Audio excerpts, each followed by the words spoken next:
everyone, welcome to our channel Dentistry to the Point. This is Dr. Dhrumil Manek. So in my previous video we discussed about pleomorphic adenoma जो कि एक most common salivary gland tumor था. Now second most common salivary gland tumor जो अपन आज discuss करने वाले वो कौन सा है, that is एडिनोलिम्फोमा. तो एडिनोलिम्फोमा होता क्या है, उसके क्लिनिकल फीचर्स, उसकी पैथोजेनेसिस, उसका हिस्टोलॉजिकल फीचर्स और lastly upon investigations and treatment देखेंगे. तो सबसे पहले एडिनोलिम्फोमा के दो और नाम है, that is Warthin's tumour and papillary cyst adenoma lymphomatosome. So now let's start with our topic, that is adenolymphoma. Myself Dr. Dhrumil Manek.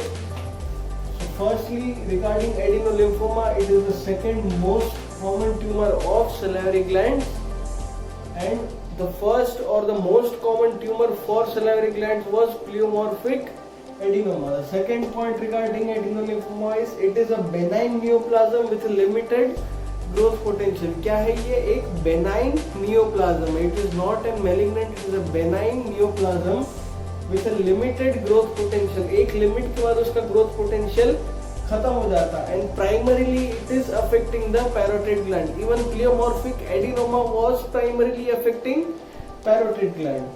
So now why the name adenolymphoma is given? Firstly, it is an adenoma or a benign lesion, and lymphoma because it contains more number of or more amount of lymphoid tissue in its stroma. जो भी legion रहेगा उसका आप histological section देखोगे तो उसमें आपको बहुत सारा लिम्फॉइड टिश्यू देखने को मिलेगा in its stroma.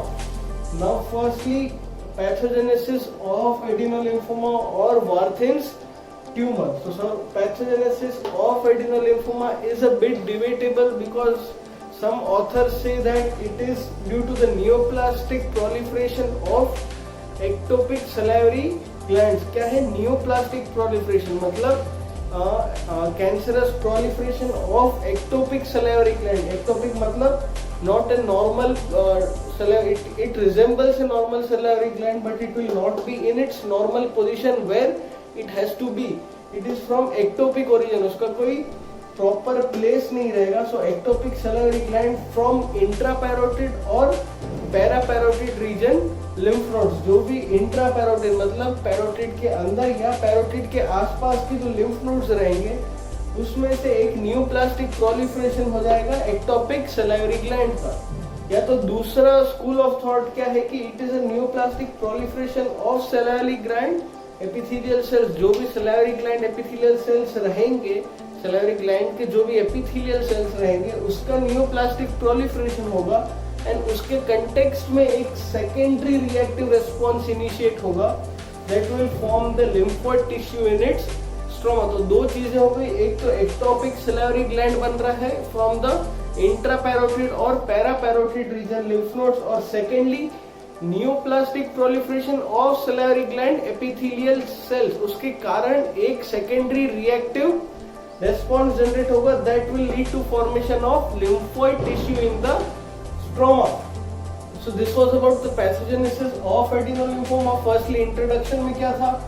Second most common tumour, benign neoplasm with limited growth potential and primarily affecting parotid gland. Now next, moving on to the clinical features. So in clinical features we'll discuss three main things, that is the most common age, most common sex and most common site. So most common age of occurrence is between 50 to 70 years of age. It is in between 50 to 70 years of age. The most common sex for the occurrence is men. Men are most commonly affected. This disease is traditionally called as the disorder of men, but several cases in females are also recorded. And the most common site for the occurrence of adenolymphoma is, I told you already, that is parotid gland, and mostly in the tail of the parotid gland, or you can say the lowermost portion of the parotid gland. 20% of all parotid gland neoplasms are of adenolymphoma. जितने भी जितने भी lesions है या जितने भी neoplasms है parotid gland के, out of them 20% are of parotid gland.